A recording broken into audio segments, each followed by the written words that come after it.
Mom, why you sit on?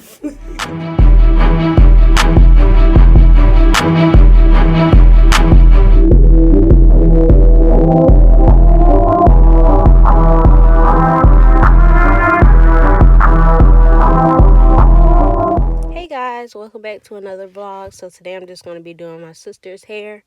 Her birthday is in 2 days. So I'm starting off by slicking her edges back.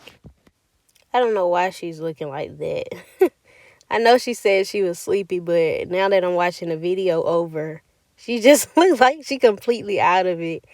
But yeah, I'm just still slicking the edges back using my edge brush to do so. So when I put the wig cap on, it won't stick to her edges.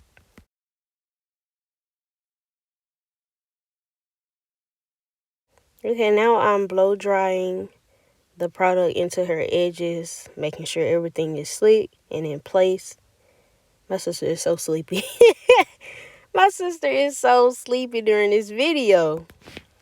Can any other stylist relate to having like a younger sibling who always thinks you're just supposed to do their hair every other week or every day?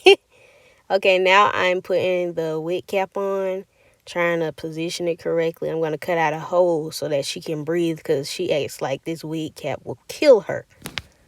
Okay, now that the wig cap is on, I'm going to use my Ruby Kiss palette to add makeup to the wig cap to make sure it blends in with her skin.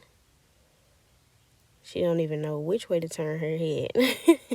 But I will say, I will talk a lot of trash, but I love having a younger sibling simply because it allows me to perfect my craft and try new styles on her. Next, I'm cutting out ear holes so when I lay down the glue, everything will be in place.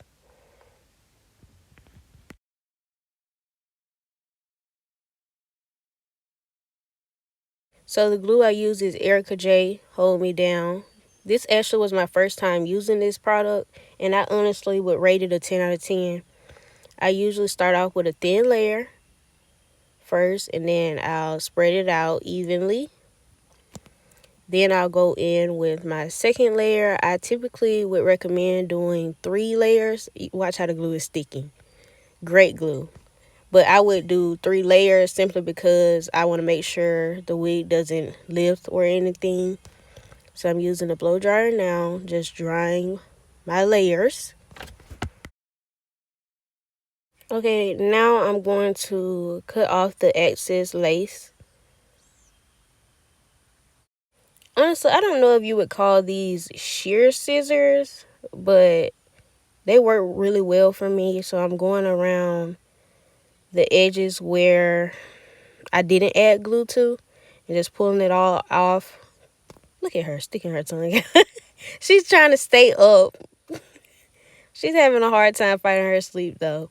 Just bear with my little sissy. I chose to go back in with my Ruby Kiss palette just to add more makeup to the areas where I removed the excess lace. Okay, now I'm adding more thin layers of glue to the wig cap, simply just to hold the wig in place to make sure everything is going to stick properly. I repeated this step at least 2 or 3 more times just to make sure that the wig is secure and that it does not move at all. I'm taking my blow dryer again just to make sure everything dries clear.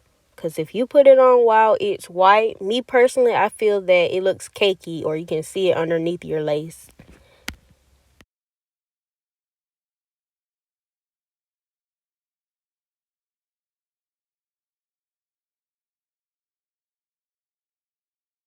Okay, now I'm going to be placing the wig on top of her head, trying to get it in the correct positioning.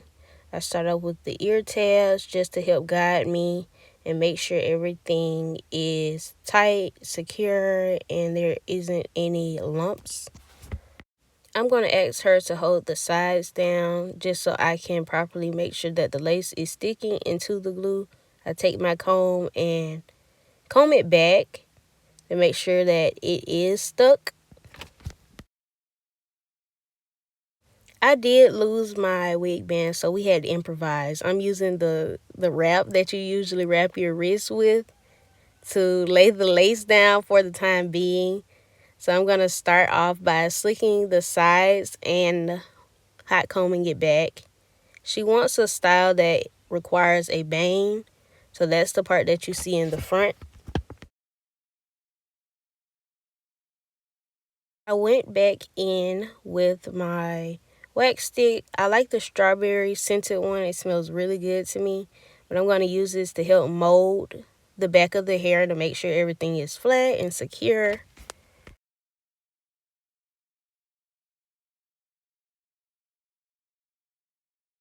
Now I'm going to take my Got To Be spray to better help mold the back of her hair to make sure there's no lumps, because we don't like lumps. We want it flat, pretty, neat, and clean. Now I'm actually just going to start styling it. She wants braids on the side. I've never done this style, so bear with me. But I started off by braiding the hair all the way down, and it's like a fish. I don't know what type of braid you would call that, but you have to distress the braid. So now I'm just braiding it all the way down, and I'm going to add a rubber band on the end of the braid. If you pay close attention, this is when she starts falling asleep. She gave up and just started dozing off.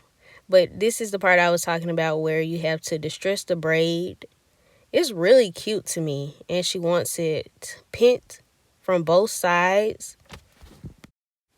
I started using my blow dryer just to make sure everything stays down and is secure and flat. She chose to get it one curl in the back, so I'm just raking it out using my one curl. I don't know what size this is, but I got it off Amazon, and it comes with 3 other pieces that you could use. But I'm having her help me pin it up, just to hold it until it cools down. Curling used to be a struggle for me. I even bought the curling iron with the barrel on it off Amazon, and I could not use it at all. But when I found out about the one curl, and my friend taught me how to one curl, actually, I love it. I haven't stopped one curling yet.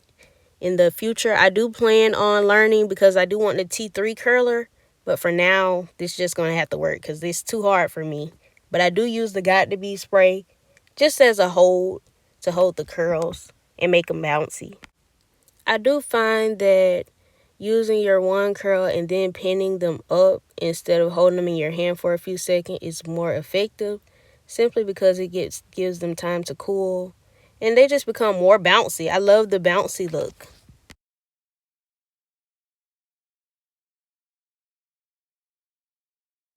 Now this step isn't a requirement, but I normally just take a brush to make sure it's just further flat. All the loose hairs are in place. They stay in place the entire time. And I'm really just touching up everything, make sure it looks nice and neat. And this is the finished product. She's so goofy, but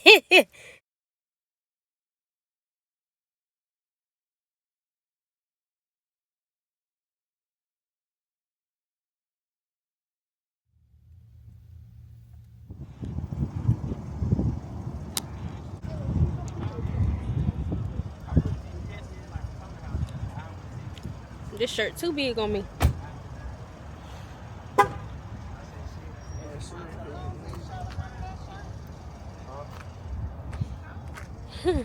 Freezing out here. My mama need to hurry up. Oh, you recording? Mm-hmm.